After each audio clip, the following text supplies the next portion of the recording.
नमस्कार. आयकॉन महाराष्ट्रामध्ये होते. मुंबई राज्यातील गरिबांना सणासुदीच्या काळात दिला जाणारा आनंदाचा शिधा यंदा गणेशोत्सवात देण्यात येणार नाही, अशी स्पष्ट घोषणा राज्याचे अन्न व नागरी पुरवठा मंत्री छगन भुजबळ यांनी केली आहे. लाडकी बहीण योजनेसाठी 45,000 कोटीचा खर्च अपेक्षित असल्यामुळे आनंदाचा शिधा देता येणार नाही, असे त्यांनी सांगितले. भुजबळ म्हणाले, लाडकी बहीण योजनेसाठी राज्यात तिजोरीवर मोठा बोजा आला आहे. त्यामुळे इतर योजनेच्या अंमलबजावणीवर परिणाम होत आहे. आनंदाचा शिधा योजनेसाठी मोठा निधी लागतो. शिवाय त्यासाठी 2-3 महिन्यापूर्वी टेंडर प्रक्रिया पूर्ण करावी लागते, जी सध्या शक्य नाही. आनंदाचा शिधा योजनेअंतर्गत दिवाळी, गणेशोत्सव यासारख्या सणाच्या काळात रेशन कार्ड धारकांना केवळ 100 रुपयांमध्ये साखर, रवा, चणा डाळ आणि पामतेल यासारख्या 4 वस्तू पुरवण्यात येत होत्या. 2022 साली दिवाळीत ही योजना सुरू झाली होती. दरवर्षी सुमारे 550 कोटी रुपये खर्च करून या योजना केल्या जात होत्या.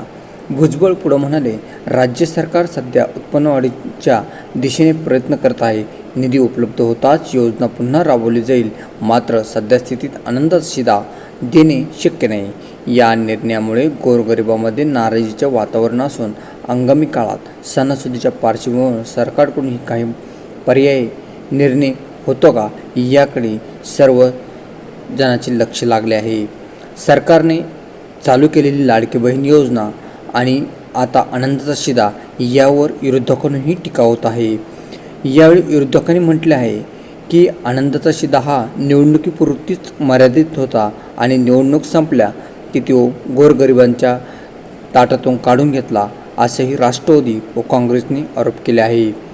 याकडे सरकार कसा निर्णय घेते आणि काय निर्णय घेते याकडे सर्वांचेच लक्ष लागलेले असेल.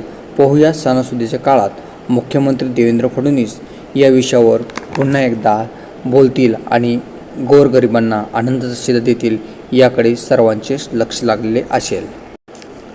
आपण नवीन असाल तर नक्कीच आमच्या चॅनलला सबस्क्राईब करा, लाईक करा, बेल आयकॉनला हिट करा आणि आमचे चॅनल बघत राहा. धन्यवाद.